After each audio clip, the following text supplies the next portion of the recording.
जी अस्सलाम वालेकुम। यासीन आपके साथ हाजिर है मॉर्निंग ब्रीफिंग में। आज फरवरी की 12 तारीख है और दिन है आज मिड वीक कहते हैं हम इसको, वेडनेसडे है। और सबसे पहले मैं आपसे ये कहूंगा कि इस यूट्यूब चैनल को प्लीज सब्सक्राइब जरूर कीजिएगा और अगर आपको अच्छा लगे इसको लाइक और शेयर जरूर कीजिए, क्योंकि उर्दू और सहल अंदाज में लोगों को थोड़ा सा पता चल जाता है कि पूरी दुनिया में इस वक्त हो क्या रहा है। तो मुख्तसर आपके साथ ये राब्ता रहता है यूट्यूब पे, तो मैं आपसे जरूर रिक्वेस्ट है कि इसको यूट्यूब चैनल को आप सब्सक्राइब प्लीज जरूर कीजिएगा। अच्छा, आज सबसे इंपॉर्टेंट इवेंट हमारे पास थोड़ी देर के बाद आने वाला है, ओपेक की मंथली रिपोर्ट। क्रूड ऑयल की मार्केट जो कि हम ये देख रहे थे कि कासिम सुलेमानी की हलाकत जब हुई तो 65.65 का इसने हाई किया था और मार्केट वहां से गिरते गिरते $49 तक आ गई।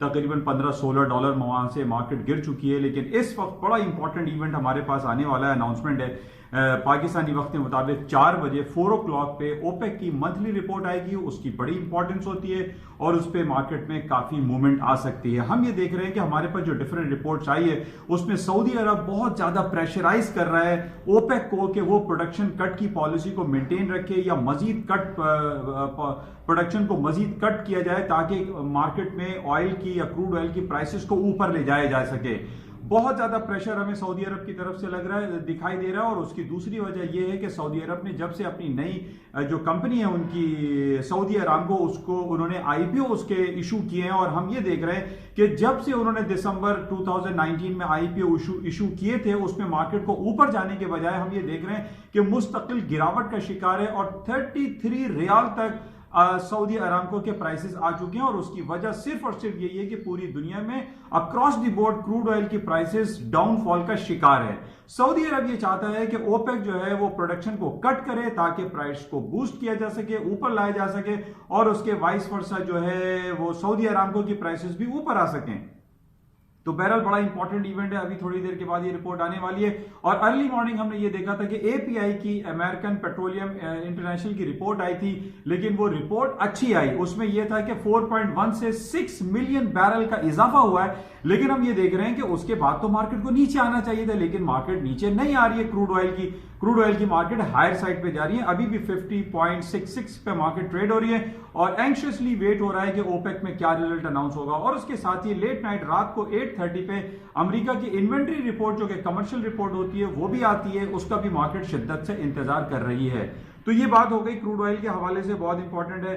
अच्छा, दूसरी तरफ हम वही बात चल रही है, अमेरिका की स्टॉक मार्केट है इन्होंने ना गिरने का तहिया किया हुआ है और मार्केटें हाई पे हाई बनाती चली जा रही हैं। और कल भी हमने ये देखा था कि market certain period of time के लिए डाउनफॉल हुई थी, लेकिन उसके बाद मार्केटों ने दोबारा हायर साइड पे जाना शुरू कर दिया।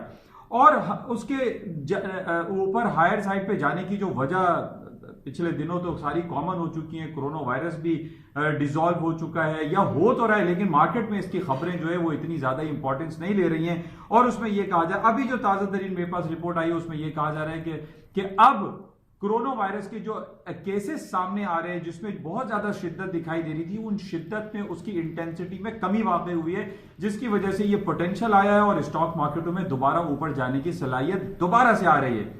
हालांकि जो हम टेक्निकलिटीज को वॉच कर रहे थे कि जनाब वो आरएसआई है, तो मूविंग एवरेजेस हैं, एमएसीडी है, बुलिंगर बैंड है, वो तमाम की तमाम सेलर के लिए फेलियर हो चुकी हैं। अमेरिका की स्टॉक मार्केटों ने ना गिरने का फैसला किया हुआ है, चाहे कितनी ही खराब आप खबर ले आए, लेकिन स्टॉक मार्केटें नहीं गिर रही हैं। उसके ना गिरने की वजह मैंने आपसे पहले भी ये बयान की थी कि अमेरिका की स्टॉक मार्केट को गिरने के लिए उनके इंपॉर्टेंट बैरोमीटर्स, उनके वाइटल साइंस का खराब होना बहुत जरूरी है और वो खराब नहीं हो रहे। चाहे वो जीडीपी रेशो हो, एम्प्लॉयमेंट हो, अनएम्प्लॉयमेंट रेट हो या नॉन फार्म पेरोल की रिपोर्टें, वो सब की सब अच्छी आ रही हैं, जिसकी वजह से हम देख रहे हैं कि स्टॉक मार्केटों में मुस्तकिल तेजी का रुझान बरकरार है। यानी इसमें कल मैंने आपको एक मिसरा सुनाया था, उल्टी हो गई सब तदबीरें, ना कुछ दवा ने काम किया। वो तमाम लोग जो सेलिंग में बैठे हुए हैं और वो टेक्निकलिटीज को उठा के देख रहे होते हैं कि जनाब अब आरएसआई 80 पे आ गया, ये हो गया, वो हो गया, अब मार्केट कोलैप्स कर जाएंगी, गिर जाएंगी, कोरोना वायरस फैल गया, कासिम सुलेमानी का वाकया हो गया, सेनेट में जनाब जो मसले मसाइल चल रहे थे ट्रंप के हवाले से उस पर भी कोई कुछ भी नहीं हुआ। यानी रॉबर्ट मुलर की रिपोर्ट से लेकर आज तक हम देख रहे हैं कि अमेरिका की स्टॉक मार्केटें जब से ट्रंप साहब पिछले 3.5 साल से बराजम आए सदारती कुर्सी पे, तमाम with all bad news stock मार्केटें उनकी बढ़ती चली जा रही हैं। बहरहाल अभी थोड़ी देर बाद ओपेक की रिपोर्ट आने वाली है, वो बहुत इंपॉर्टेंट है और उस पर मार्केटें जो है वो क्लोजली वॉच कर रही हैं कि सऊदी अरब की तरफ से जो प्रेशर किया जा रहा है क्या उसका कोई इफेक्ट आएगा या नहीं आएगा। अच्छा, इसके अलावा जो खबरें हमारे पास चल रही हैं, कल एक बड़ी इंपॉर्टेंट खबर परसों आई थी, ऑस्कर नॉमिनेशन हुई है साउथ कोरिया ने एक फिल्म बनाई है पैरासाइट, जिसकी वजह से सियोल की स्टॉक मार्केटें ऊपर आ गई थी। तो ये खबर भी बड़ी इंपॉर्टेंट होती है कि ऑस्कर नॉमिनेशन में ऑस्कर जब अवार्ड्स अनाउंस किए जाते हैं इस पे भी स्टॉक मार्केटें मूव करती हैं। बहरहाल इस वक्त ताजा तरीन सूरत हाल अभी हमारे पास यही है कि ओपेक की रिपोर्ट आने वाली है। बाकी गोल्ड की खबरें जो है वो आपके सामने हैं, क्योंकि अमेरिका की स्टॉक मार्केटें हाई पे हाई बनाती चली जा रही हैं, जिसकी वजह से गोल्ड की कीमतों में बहुत ज्यादा तेजी दिखाई नहीं दे रही है। मार्केटें डाउन साइड पर आएंगी, लेकिन मैंने आपको ये बताया था कि 1535 is a very important crucial supporting level. Market 1535 के नीचे जाएगी तो मैं फिर आपसे ये कहूंगा कि गोल्ड को सेल करना चाहिए, अदरवाइज हमेशा आप टिल 1535 डिप पे बाय करें।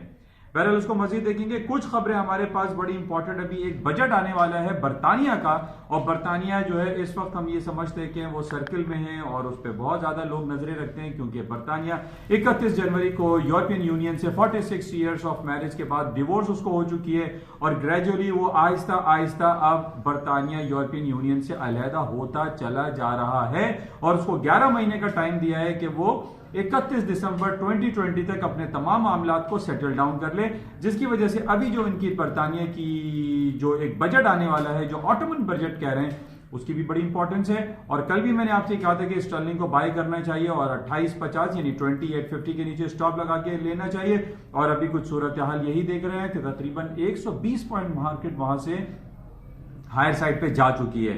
बहरहाल इसको मजीद देखेंगे, लेकिन अभी इस वक्त तक की जो बातें थी वो मैंने आपसे शेयर कर ली हैं। इंपॉर्टेंट हमारे पास ओपेक की आज रिपोर्ट रहेगी, इंशाल्लाह राब्ते में रहेंगे। जाते हुए दोबारा आपसे ये कहूंगा कि इस यूट्यूब चैनल को प्लीज सब्सक्राइब जरूर कीजिएगा। Thank you.